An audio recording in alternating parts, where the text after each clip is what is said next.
itu. Sesuatu akan terjadi. Wanita itu adalah olahraga yang bagus baginya. Setelah memindahkan suaminya, wanita itu menyambutnya. Ruangan itu dipenuhi dengan aroma musim semi. Sang suami melirik dan dia tahu semua itu. Tapi dia tak bisa berbuat apa-apa. Untungnya, prajurit itu segera pergi.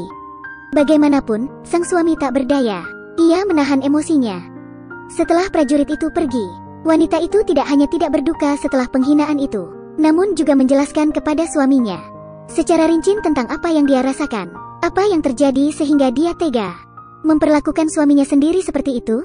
Cerita ini terjadi di Afghanistan dalam masa peperangan. Wanita itu berusia 17 tahun, dan orang yang akan menjadi suaminya adalah seorang pahlawan perang yang terkenal. Untuk menyelamatkan keadaan keluarganya, wanita itu dikirim oleh ayahnya ke rumah salah satu koleganya. Wanita itu tak bisa menyalahkan ayahnya, karena dibandingkan dengan apa yang terjadi pada kakaknya, keadaannya jauh lebih baik. Teman ayahnya itu memiliki hobi untuk berjudi. Dia tidak peduli dengan istri dan anak-anaknya. Dia berkeliaran di jalanan untuk mencari lawan. Jika dia kalah, wanita itu harus ikut menderita bersamanya. Kakak wanita itu dijual kepada pria berusia 40 tahun. Jadi ayahnya memutuskan sesuatu. Wanita itu sama sekali tidak keberatan. Sebaliknya, dia malah merasa sangat beruntung. Dia akan menikahi seorang pria. Dia berpikir bahwa akhirnya dia akan bebas dari cengkeraman ayahnya. Tapi dia tak mengetahui rintangan yang akan dihadapinya. Ketika Natasha tiba di calon mertuanya, pria yang akan dinikahinya masih di medan perang. Wanita itu harus bergantung pada ibu mertuanya. Mertuanya adalah wanita yang keras. Untuk menjaga keperawanan wanita itu untuk anaknya, dia selalu mengawasi wanita itu. Bahkan ketika tidur, mertuanya itu akan tidur bersamanya. Pengekangan itu membuat wanita itu tak nyaman. Tapi dia hanya bisa diam.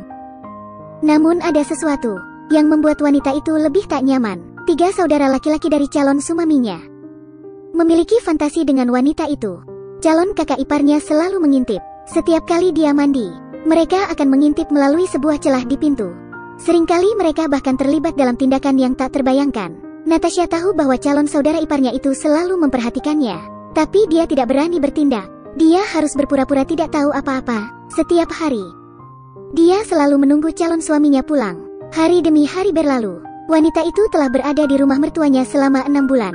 Namun calon suaminya tak pernah mengirim kabar. Ibu mertuanya itu mulai ketakutan. Maka dia pun berhasil mendapatkan sebuah ide. Wanita itu akan menikah dengan foto anaknya.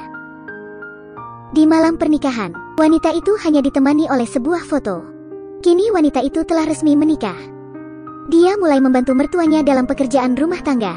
Lambat laun dia terbiasa dengan perilaku keras mertuanya. 6 bulan lagi berlalu. Penantian itu akhirnya selesai. Suaminya telah pulang dari pertempuran. Suaminya tampak sangat tampan, tapi sorot matanya dingin. Wanita itu tak berani berkata-kata, karena suaminya hanya diam saja. Bahkan hingga malam tiba, suaminya tak berucap sepatah kata pun. Pertama kali dia bertemu Natasha, tanpa mengucapkan sepatah kata pun, sang suami segera merengkuh wanita itu. Itu adalah pengalaman pertamanya. Situasinya pun sedikit canggung, seperti anginnya kencang dan hujannya ringan. Setelah itu suaminya tertidur pulas. Wanita itu merasa sangat tak berdaya. Namun tetap berpura-pura bahagia untuk mertuanya. Karena ibu mertuanya itu selalu mengawasinya untuk memastikan kesucian tubuh wanita itu. Sekarang semuanya sudah jelas. Wanita itu harus berjuang keras menghadapi keluarga itu. Tidak ada tempat untuk berbagi cerita baginya. Suaminya hanya diam saja dan tak merespon keluh kesahnya. Suaminya juga tidak pernah berbicara dengannya. Hidup seperti itu selama 10 tahun, mereka jarang bersama. Jika dihitung, mungkin mereka hanya bersama sekitar 2 tahun saja. Kemudian suaminya harus pergi berperang lagi. Setelah bertahun-tahun lamanya, sang suami telah berjuang selama lebih dari 1 dekade di medan perang. Dia tertembak oleh anak buahnya sendiri. Oleh karena itu, dia dipulangkan lagi. Pada awalnya, wanita itu yang mengurusnya. Dia merawat suaminya dengan tekun. Namun sayangnya, hal itu tidak berlangsung lama. Perang semakin membara hingga ke rumahnya. Ibu mertuanya mati di jalan di dekat rumah. Orang-orang berhamburan, berusaha melarikan diri. 3 saudara laki-laki sang suami mengikuti rombongan para pengungsi untuk pergi. Mereka tidak peduli dengan keselamatan saudaranya. Mereka tidak peduli, karena itu adalah diri mereka yang sebenarnya. Bahkan mereka tak mengajak wanita itu. Di sisi lain, sang suami terlihat tidak mau ditinggalkan. Dan itulah kenapa Ketiga bersaudara itu tidak ingin membawa adik ipar mereka ikut. Setelah ketiga bersaudara itu pergi, ada tentara yang masuk. Wanita itu adalah seorang wanita muslim. Dia tidak punya pilihan selain membawa suaminya pergi dari rumah itu. Dia datang ke daerah pengungsian dan mencari tempat berlindung. Kini perang berkecamuk di mana-mana. Keadaan ekonomi wanita itu semakin memburuk. Hidupnya semakin sulit. Sedikit tabungan yang tersisa yang harus digunakan untuk membeli infus untuk suaminya, agar sang suami mampu bertahan. Perang menyebar dengan cepat. Kamp pengungsi juga dalam keadaan yang genting.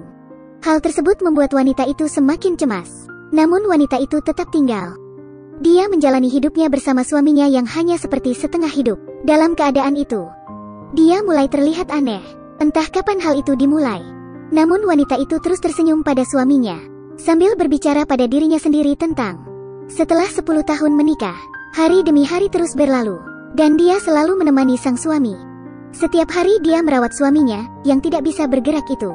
Dia mencuci wajahnya, mengganti infusnya dan memijatnya. Tapi tindakan itu sepertinya bukan berdasar pada cinta. Mungkin lebih tepat disebut rasa tanggung jawab. Perang akhirnya mencapai tempat pengungsian. Rentetan tembakan terdengar gaduh. Wanita itu kini mengabaikan suaminya. Hal pertama yang dia lakukan adalah membawa kedua putrinya ke tempat perlindungan bom. Satu-satunya hal yang bisa dia lakukan adalah berdoa agar Tuhan menjaga suaminya. Suara tembakan terus bergemuruh sepanjang malam. Kemudian berhenti ketika pagi tiba. Wanita itu kemudian segera pergi. Saat itu rumahnya sudah berantakan. Untungnya suaminya selamat. Namun sayangnya, satu-satunya infus yang mereka miliki tak dapat digunakan lagi. Natasha harus membawa anak-anak ke apotek untuk membeli obat. Tapi begitu wanita itu pergi, 3 orang tentara menerobos masuk. Sang suami yang tak bergerak membuat para tentara berpikir dia sudah mati. Setelah ketiga tentara itu menggeledah rumah, mereka kemudian pergi. Situasi sangat kacau. Nasib tetangganya sangat tragis. Tetangganya itu terdiri dari 5 orang, kecuali seorang anak yang berhasil melarikan diri. Mereka semua dibunuh oleh para pemberontak.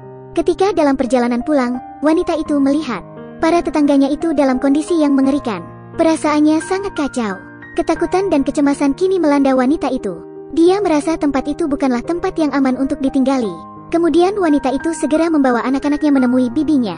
Bibinya ada orang yang hebat. Sebagai seorang wanita muda, dia telah menjadi wanita yang cukup sukses. Bahkan dengan perang yang sedang terjadi, bisnisnya tetap berjalan lancar. Dia menerima wanita itu dengan baik. Namun wanita itu harus kembali untuk suaminya. Bibinya mencoba menghentikannya, namun dia tetap pergi. Seperti kata pepatah, jika tidak mendengarkan pesan orang tua, maka harus siap menerima akibatnya.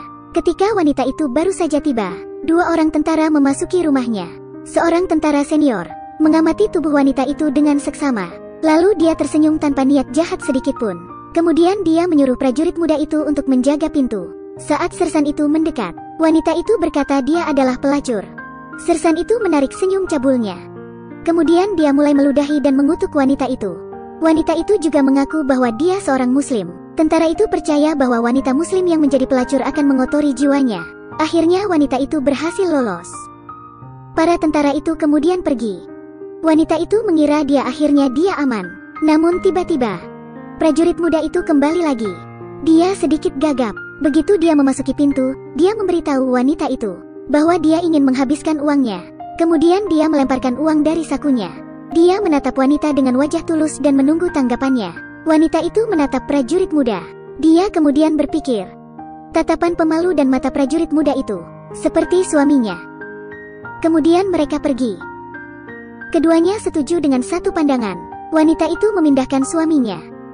Tanpa sepatah kata pun mereka bergumul. Hari berikutnya prajurit itu datang lagi. Begitu juga di hari ketiga. Pada hari keempat dan kelima, prajurit muda itu menjadi kecanduan. Mereka berdua melakukannya begitu saja. Di sisi lain, suaminya hanya bisa mengungkapkan kemarahannya melalui tatapan matanya. Wanita itu bertindak seolah-olah tidak ada yang terjadi. Dia terus mengurus suaminya, membasuh wajahnya seperti yang dia lakukan sebelumnya, memberi obat dan memijatnya. Beberapa dari Anda pasti bertanya-tanya, wanita itu jelas memiliki perasaan yang besar pada suaminya. Tapi kenapa dia melakukan hal seperti itu? Wanita itu mulai berbicara dan mengungkapkan semuanya. Dia memandang suaminya. Dia mulai menceritakan kisah hidupnya. Di tahun pertama pernikahan mereka, tak ada yang berubah di perutnya. Ibu suaminya pun mulai menuduhnya tidak subur. Jadi dia memaksa wanita itu untuk meminum berbagai jenis obat-obatan. Namun, saat itu sang suami pergi berperang lagi. Mertuanya itu mengharapkan sebuah keajaiban. Namun pengobatan yang diberikan padanya tidak memberi kepastian sedikitpun. Sikap ibu mertuanya kian buruk. Ketika wanita itu tidak taat, maka mertuanya itu akan memukulnya. Wanita itu selalu menunggu suaminya pulang. Akhirnya, di tahun ketiga, sang suami pun pulang. Dia akan menceritakan semua rasa sakit dan penderitaannya. Tapi suaminya masih sama seperti di malam pernikahan mereka. Dia melakukan semuanya dalam diam. Dan kemudian dia tidur. Dia tidak pernah mendengarkan ucapan wanita itu. Kemudian suaminya tinggal selama 6 bulan. Namun tak banyak kata yang terucap dari mulutnya. Suaminya selalu bersikap dingin lalu pergi lagi. Hal tersebut membuat wanita itu sendiri lagi. Dan perutnya masih tidak merespon apa-apa. Oleh karena itu, ibu mertuanya semakin berburuk sangka. Wanita itu hampir diusir dari rumah. Kemudian bibi wanita itu memberinya saran. Pertama-tama dia mengajak wanita itu untuk cek kesehatan. Ternyata wanita itu subur. Maka jika mereka tidak pernah memiliki anak, jelas karena suaminya. Tapi itu semua dirahasiakannya. Dia tidak bisa memberitahu mertuanya. Dan dia juga tidak bisa memberitahu suaminya. Karena jika dia memberitahu mereka, bukan hanya akan membuat mertuanya tak percaya, namun juga akan membuatnya diusir. Pada masa itu, jika seorang wanita diusir, adalah sesuatu yang sangat memalukan. Bahkan orang tua wanita itu akan ikut dipermalukan. Dia tidak mau mengambil resiko sebesar itu. Untungnya, bibinya menawarkan diri untuk membantunya. Wanita itu mengikuti bibinya. Masuk ke rumah bisnis bibinya itu dilakukan. Disinilah dia pertama kali mengalami penetrasi dan kebahagiaan. Dia melakukannya selama 6 bulan. Akhirnya ketika suaminya pulang, dia sedang mengandung anak pertamanya. Hal itu membuat sikap mertuanya berubah. Pada suatu waktu, dia diperlakukan dengan sangat baik. Ketika masa kehamilan berakhir, akhirnya wanita itu melahirkan seorang gadis cantik. Namun mertuanya tak terlihat bahagia. Sebaliknya, dia merasa mendapat kesialan. Bahkan suaminya pun tak terlihat bahagia. Hal tersebut membuat wanita itu sangat tertekan. Namun, dia adalah wanita yang lemah dan tidak bisa berbuat apa-apa. Dia harus menderita dalam diam. Untuk menyelamatkan dirinya sendiri, wanita itu harus mencoba peruntungan lagi di tempat bibinya. Dalam waktu 10 hari, dia kemudian berhasil hamil lagi. Ibu mertuanya kembali peduli padanya dan selalu merawatnya dengan sangat hati-hati. Namun, dia lagi-lagi kecewa. Karena lagi-lagi dia melahirkan seorang gadis. Kali ini wanita tua itu kehilangan harapan padanya. Setiap hari dia menyiksa wanita itu dengan berbagai cara. Dia bahkan menghasut saudara bersaudara iparnya untuk mengisolasinya. Kehidupan menyedihkan itu berlangsung selama 10 tahun. Sampai saat ketika ibu mertuanya itu ditembak oleh tentara pemberontak dan saudara-saudara iparnya melarikan diri. Dia akhirnya mendapatkan kembali kebebasannya. Dia membenci kekejaman mertuanya itu. Dia membenci ketiga bersaudara itu. Dia membenci suaminya. Karena tidak pernah benar-benar menjadi pendamping hidupnya. Dia memberitahu semua perjuangannya. Semua yang telah terjadi selama 10 tahun terakhir. Semua rahasia, semua keluhan. Semuanya telah dia ungkapkan. Namun suaminya seperti batu. Batu yang tidak bisa bergerak ataupun berbicara. Dan terpaksa menerima curahan hati istrinya. Satu-satunya hal yang bisa dia lakukan adalah bertahan. Sama seperti ketika wanita itu menanggung ketidakpedulian keluarganya. Ketika wanita itu mengatakan bahwa tak ada satupun dari putrinya yang berasal dari suaminya. Mata sang suami pun terbelalak, seakan mendapatkan kekuatannya lagi. Dia berjuang dan mengangkat tangannya menuju leher wanita itu lalu mencekiknya. Wanita itu sungguh tak bisa melawan. Dia akan mati. Namun kemudian wanita itu meraih belati dan menikam suaminya. Dengan kematian suaminya itu, semua rahasia itu tersebar entah dari mana.